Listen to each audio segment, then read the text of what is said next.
Howdy, Matt. Let's take a look at your ShipThatApp website, and I will break down what I see, give you my thoughts on the design, the content, how you're positioning yourself, and also some easy fixes and wins that will make your landing page tons better. So I read through your product and what you're offering. I know a little bit about you. Looked at your personal website and your Twitter, and I saw that you were basing this off of some other examples of people selling code boilerplates.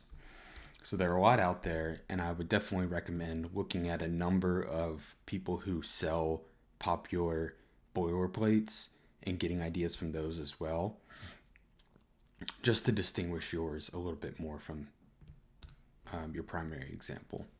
So I went through ShipThatApp. So, I don't know a lot about Swift UI or building apps personally. I know more about the web and web boilerplate and tools, but I got a good idea of what you're offering already just by reading a couple of things here. So yeah, I mean, for your target audience, they're going to see this and be like, Swift UI app, okay, great. And they're going to understand what it is. So that's good. So we're going to come back and look at each of these just to kind of speak into your hero section. We call the hero section the first block that you see when you land on a website. So you have a hero. This is kind of like a features. So it took me a while to pick that up, as well as just the links here. We have some more content, and then we have an introduction of who you are, and pricing blocks, FAQs, boost your app. Okay, don't waste time. Let's see, what is that? I see another CTA and then your footer. So what I did is I screenshotted your website and I put it into Figma so we can write all over it and draw some stuff and scribble. I also pulled in ShipFast and their website screenshot over here to get a comparison. I also looked at a number of other similar products that I think you should take a look at. One is I just looked on Product Hunt and I searched for boilerplate, and so I found some of these through Product Hunt. So they're like Nextbase, the Next.js, SaaS boilerplate. So I think you can get some cool ideas there. There's Tailwind, of course, which is a mix of UI design and code.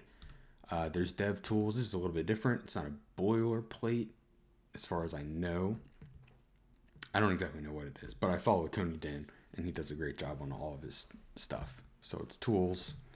Of course, there's Swift UI, and you definitely need to pump up talking about Swift UI and Apple.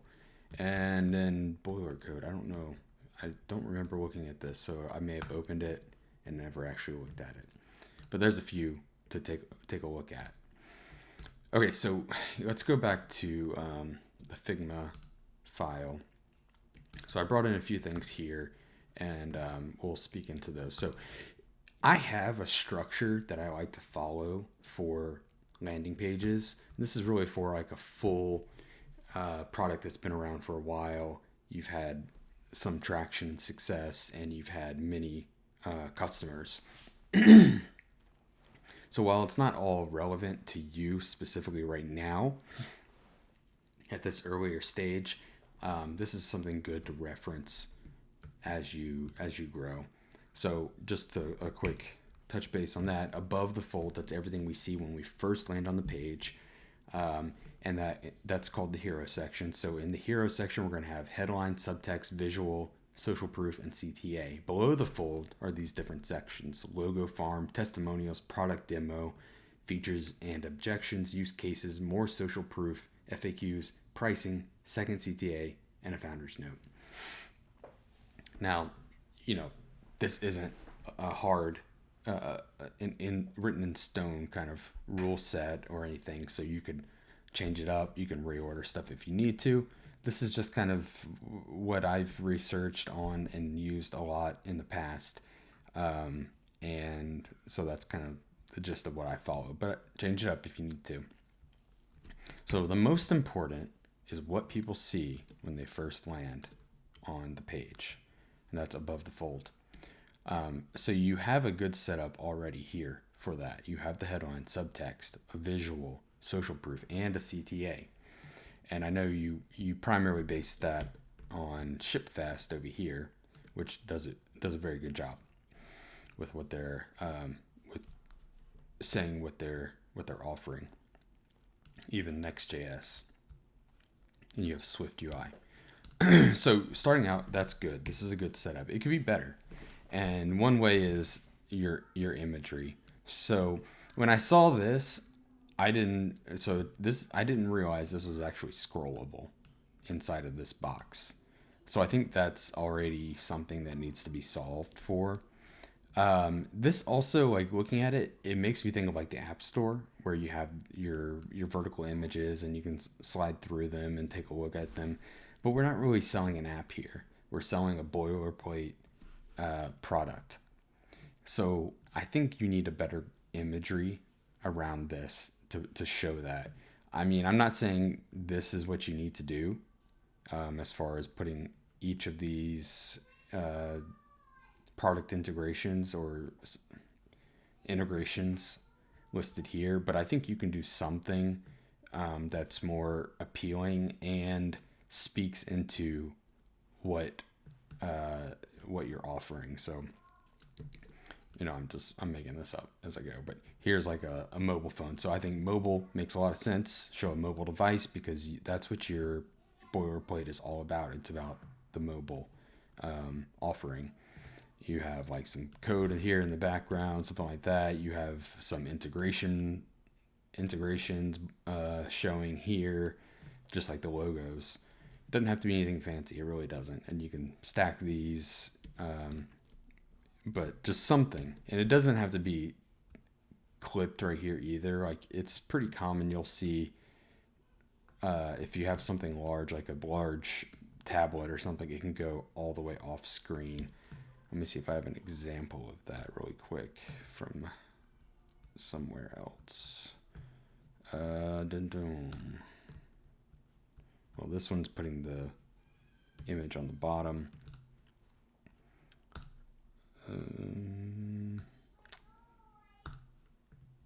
I'll have to come back.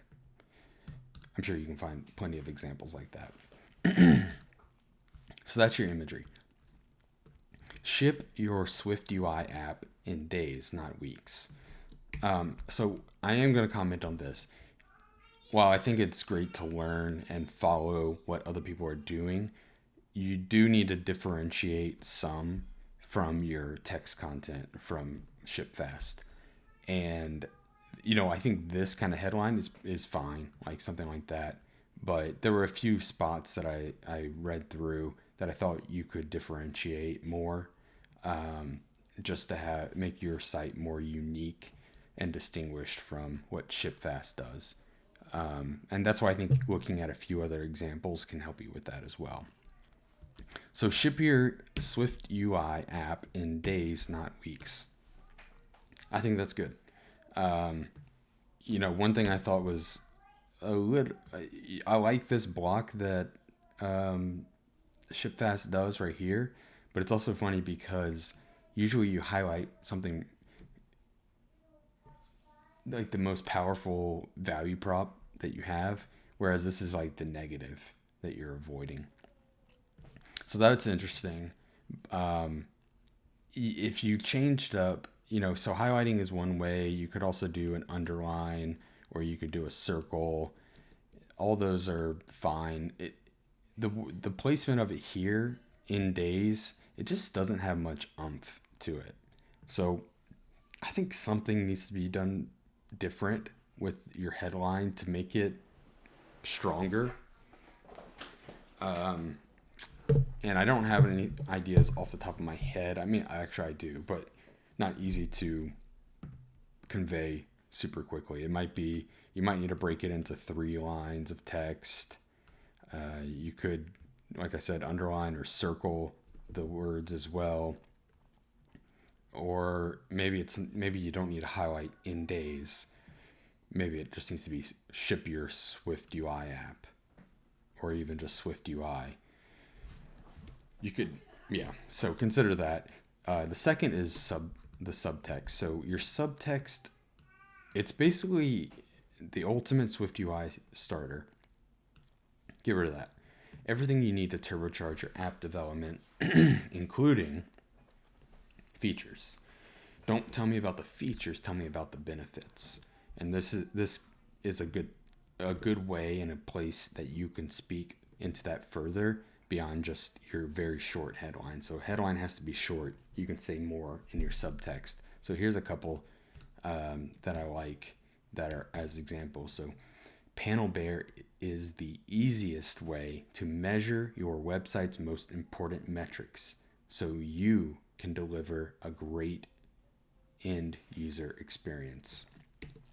So it restates its name, a benefit for what you do, for what it does for you, and what you gain in the end for that. Here's another one. Monster Writer helps students, that's a target audience, write top-notch thesis papers through the organization, writing, and publishing process. So I think you could rewrite this to be more value-centric and speak into who your target audience is as well. So get ShipThatApp. I was thinking about this. I think if ShipThatApp is your product name, then drop the period, because ShipThat.app is your URL, but just make the product name ShipThatApp, just like you have it here. You definitely are going to need a new logo, but it's not important right now because this is just looks like an AI generated graphic. But don't worry about that. This is not the most important. It's not going to make sales or change what people think or if they understand what you're offering. For a CTA, I think this button is too wide. So this is just filling the container here. I would make it big and beefy, but it doesn't really need to be much larger than the text that it contains. So I would shrink that down, but make it fat. I don't know how I feel about this offer. I don't know if it helps or not. And I think you're using too many numbers. Like when I read this on here and it says 1380 and 14 left, I don't know if those are real stats or not, but that's significant. But I also think like the numbers get a little confusing whenever I start seeing 1380, 14, 1366, and then I'm like trying to do all this math, behind the scenes math in my head. So I'm like, here I'm seeing 100, I'm seeing 89, I'm seeing 32, and I'm thinking, how does this connect? And then down here further, I'm seeing 300 plus, and then I'm seeing 11 makers. And so the numbers start to not add up properly.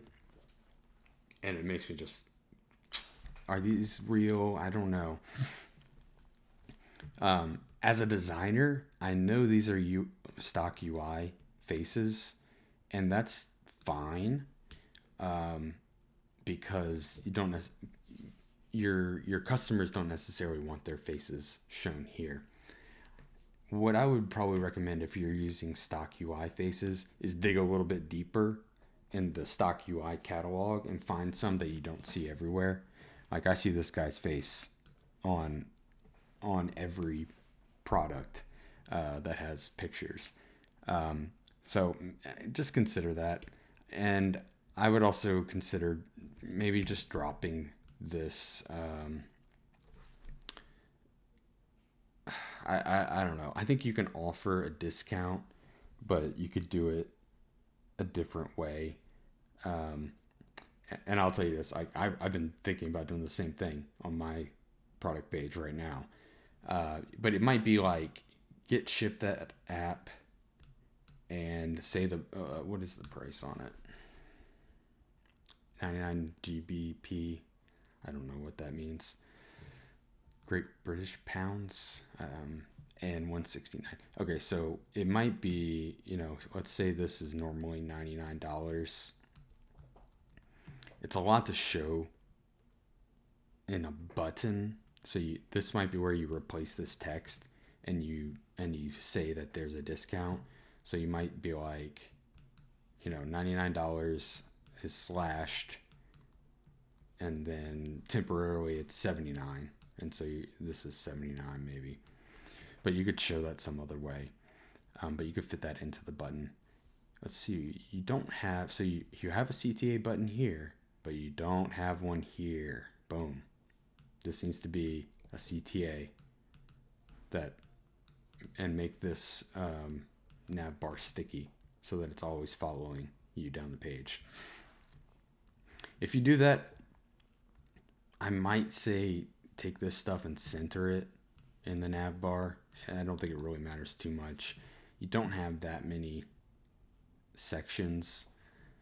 You could probably get away with nothing except for, but I don't know, just keep it, but maybe center it. But definitely this has to be here. CTA button right here, big fat CTA button, same blue color, same CTA text. So this is where you so we have to start thinking about how are we going to handle this. This also goes into what I say, so social proof and then logo farms and testimonials. So this is where you have to kind of balance. It's a balancing act in choosing what you're focusing on, especially in the beginning, because you may not have many customers yet. You may not have any testimonials or many testimonials. You may not have any press or business logos, or if you do have customers from businesses, it's brands and business logos that nobody has heard of. So we don't all have Google, like here. Yeah, we don't all have these. But look, see what he's doing here? This is an interesting take. Featured on. So guess what? He posted to Product Hunt himself. He posted to Hacker News himself. He posted to Reddit himself. This is actually X, but it doesn't, or Twitter, but it doesn't stand out because it doesn't have any text next to it. But he actually posted all of these himself. Now he did get second on Product Hunt. I don't know about the other ones, but he made this news for himself. If you end up getting more, if you got picked up at some point and you were featured in other websites or news articles, whatever, then you could put those in there and just say press coverage, and then you show those logos. Or you show your customer logos, but you kind of have to how am I going to handle this? I do like to put in testimonials up here. So, there's a few ways people end up handling social proof. So sometimes they do this with the faces and the star ratings and a number of how many people it is. I've seen that here. I've seen it up here as well. And then I think also putting testimonials at a top spot is really valuable. You need to start gathering testimonials now. This is the best time. And that needs to be a primary focus, because once you start proving that real people are using this and it's useful, that's going to really help drive the sales. So I would push for that. Let me see if I have an example here. Yeah. So I grabbed this one from somewhere. Here's another one. So just sliding that into your in a short testimonial section with 3 testimonials right here. If you have more testimonials, then that's where you add a dedicated testimonial slot here with many. And so you see that on ShipFast website right here. So if you have a whole bunch, that's where you do this.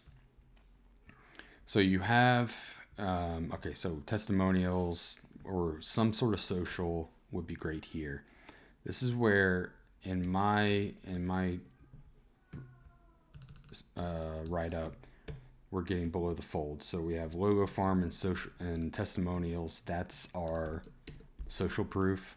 They're kind of tied together. Then we have a product demo. So having some kind of video demo is a really good idea because it increases engagement most likely. So if you just have like a short section with a video that can be clicked and watched, make it less than a minute. That's all you gotta do. You can make it yourself. You could hire somebody else to make a demo video. It really doesn't have to be fancy. Just, I mean, that's a whole art of itself, but I recommend that. And putting the demo here. Features and objections. So that's where we're getting already into here. So F and O. Features and objections, and you go all the way down to here. So I didn't understand this part whenever I first saw it, and I did not realize that these were clickable or expandable.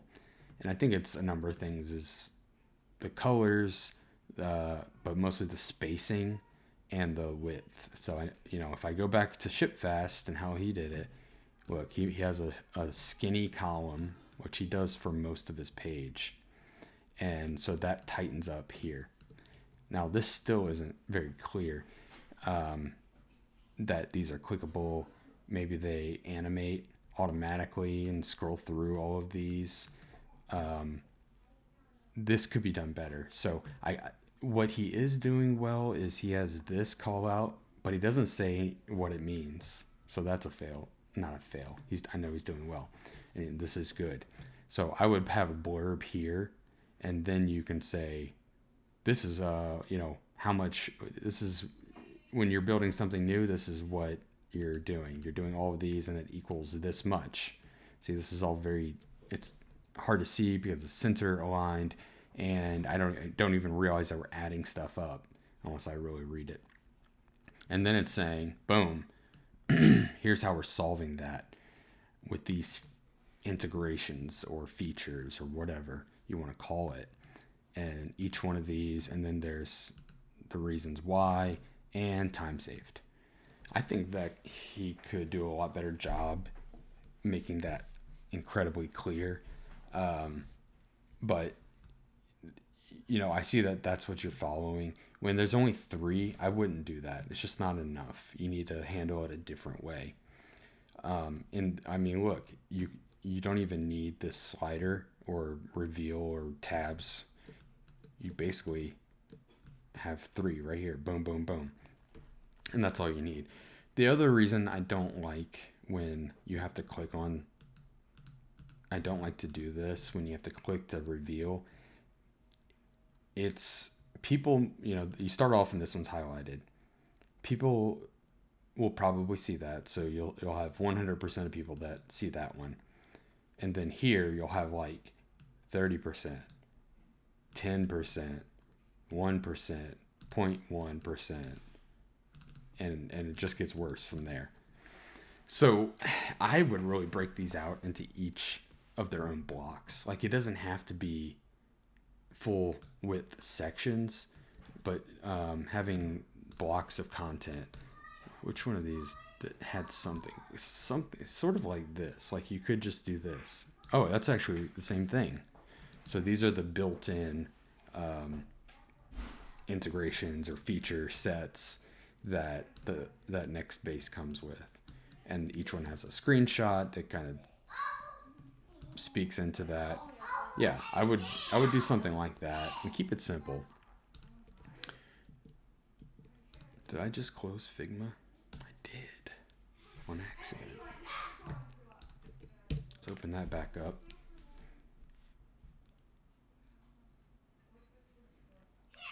Adding seconds onto the clock. Okay. So as you're rethinking this stuff, I don't know what to do about these number signs, because I think it just depends on where your target audience is. Maybe you could localize this so that it changes to a different currency, or at least US dollars. I don't know, because I don't know what that is, and I don't know how to connect it. But I think you could. I want you to rework your features for these and your integrations, but also for these two sections as well. You have something going on here and something here, like unlock efficiency, secure success. It's fancy headlines, but what does it actually tell me? The text, way too much text here. So dive into a pre-structured Xcode project complete with well-commented files, navigate with ease, blah, blah, blah.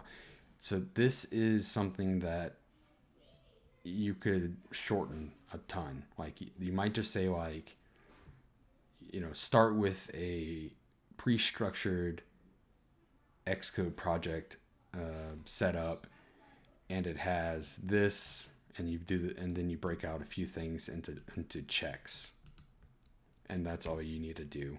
So like the text under, so if you do like the feature sections, you might have an overline text. That's what I would call that.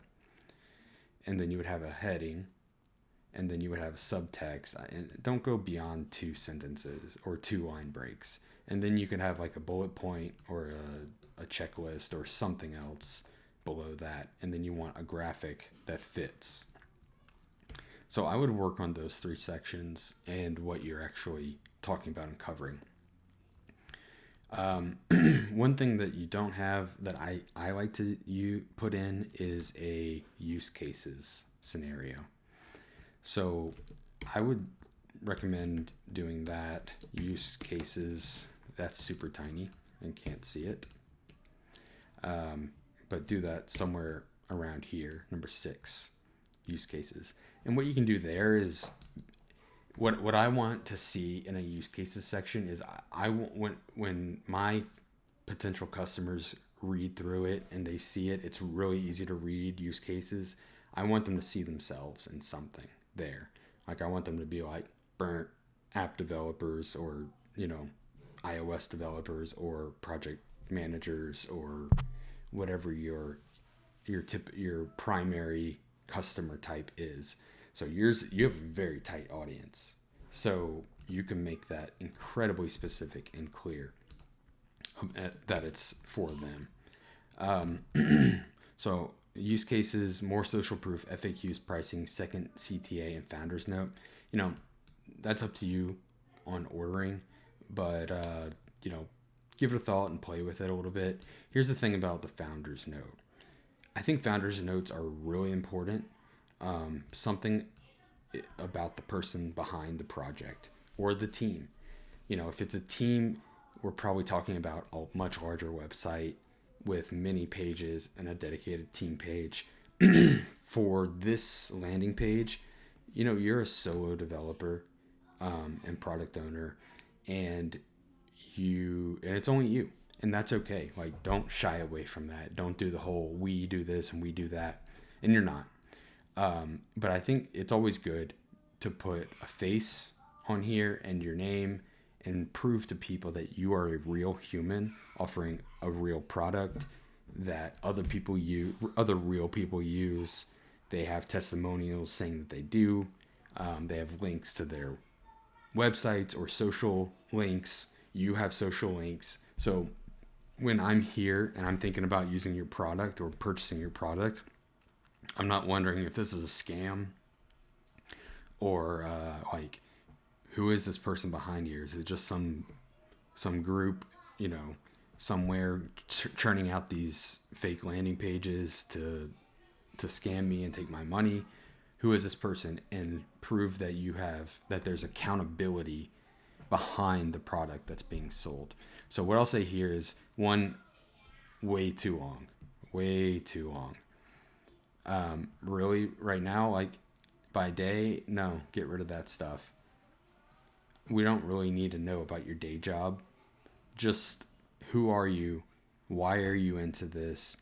Because you have built many apps yourself and you've spent a lot of time using different boilerplates over the years and creating your own, and you know how important it is to have a strong foundation for your boilerplate code and to move fast at the beginning. So this is too much stuff. Don't talk about losing your previous job. Stuff. Make it much shorter. Like two of these size paragraphs at the most, and maybe some bullet points or a list. Rewrite this to be unique. I wouldn't call this out at all. I would just nix that. But make it simple and straightforward. Prove who you are. Add a link to your Twitter profile. And make sure, or end LinkedIn, so that people know where they can find you. Okay, and then pricing. So pricing, save hours of repetitive code and ship faster. This is a widow, so you need to make the line break, like at least right here. There's a couple ways to do that in code. You could, one, put a non-breaking space between these two words, or three words, these three, so you could put a non-breaking space instead of just a normal space. Or you could put a max width on this entire heading and say like max width in CSS 14M, something like that. I already added this little transparent background right here, or a lighter color background. You definitely want to make that stronger versus, look at this. See how it's just kind of floating? You can see that how on this project, each one is gray, is boxed in a gray background, and then one is highlighted. And that's something called form and field as far as humans go. So when we see something, you can go do the research on form and field if you want. But when we see something, we decide whether it's on top of or behind. And since you have a dark background back here, you make this lighter, and that makes these you know what? It's not form, it's figure and field. That makes more sense. This is the primary figure that you're looking at. So, okay, so I core kit plan, I don't understand exactly what the difference between these are, except for these. Okay, wait, lifetime updates, last updated. So I think this one you get the boilerplate at the time of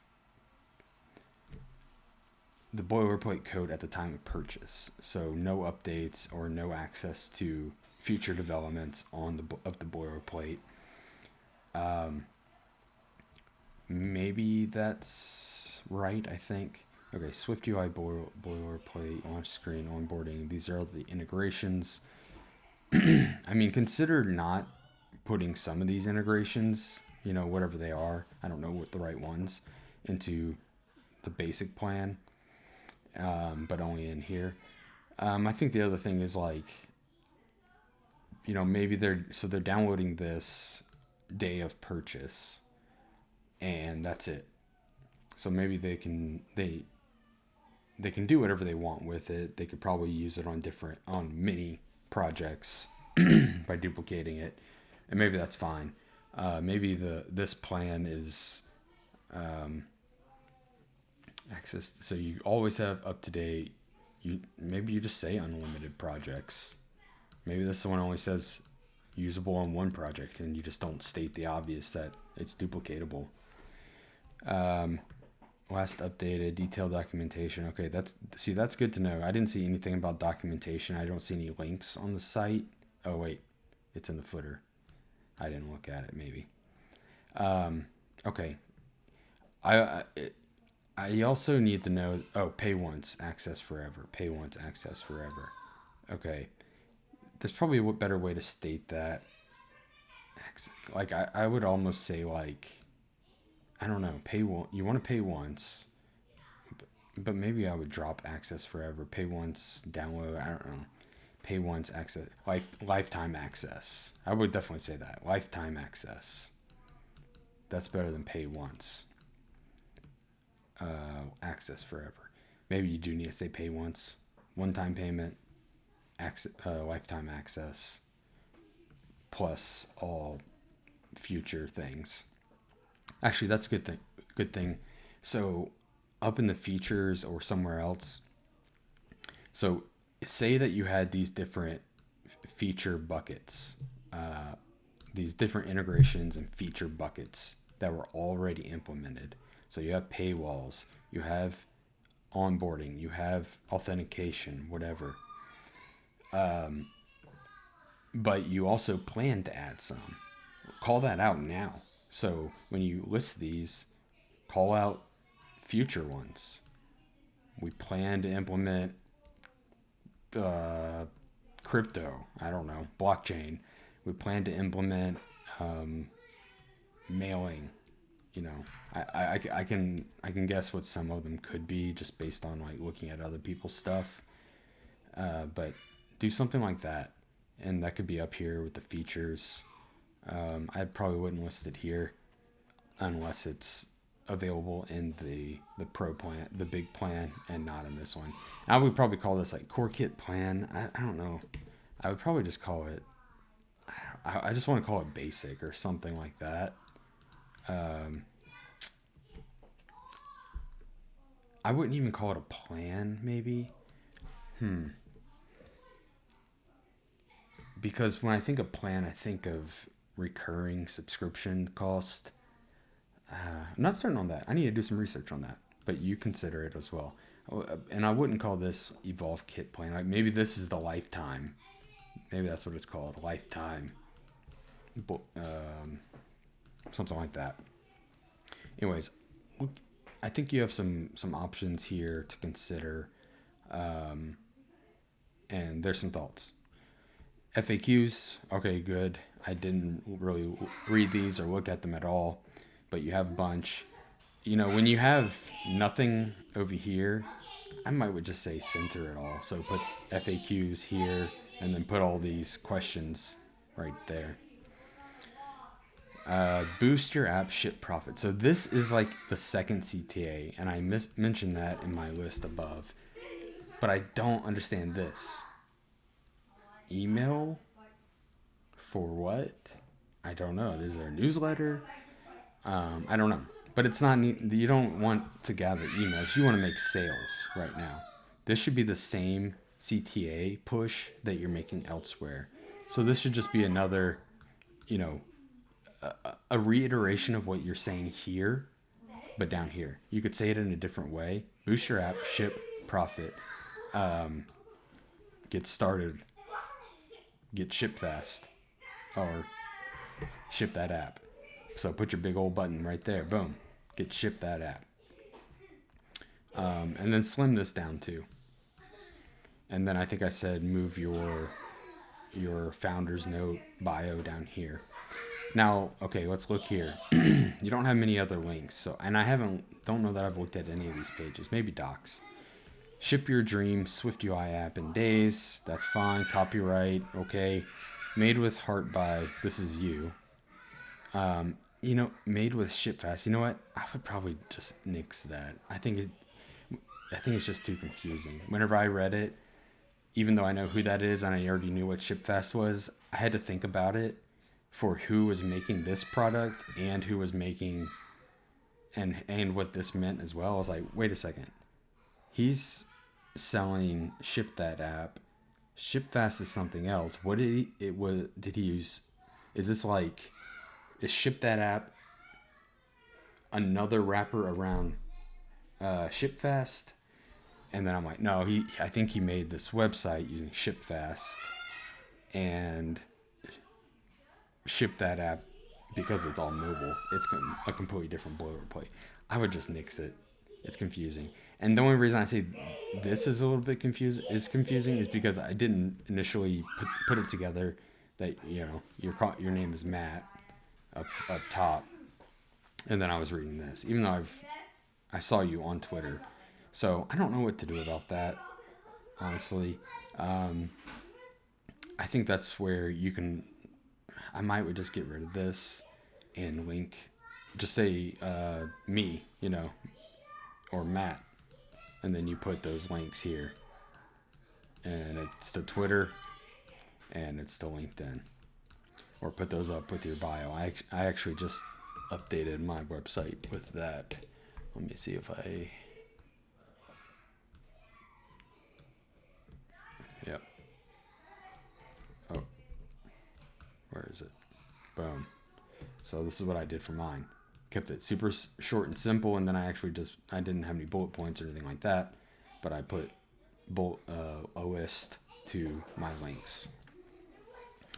So overall, I think you have a good product because it's something that people want and it's simple to understand. So now you need to get it in front of the right people.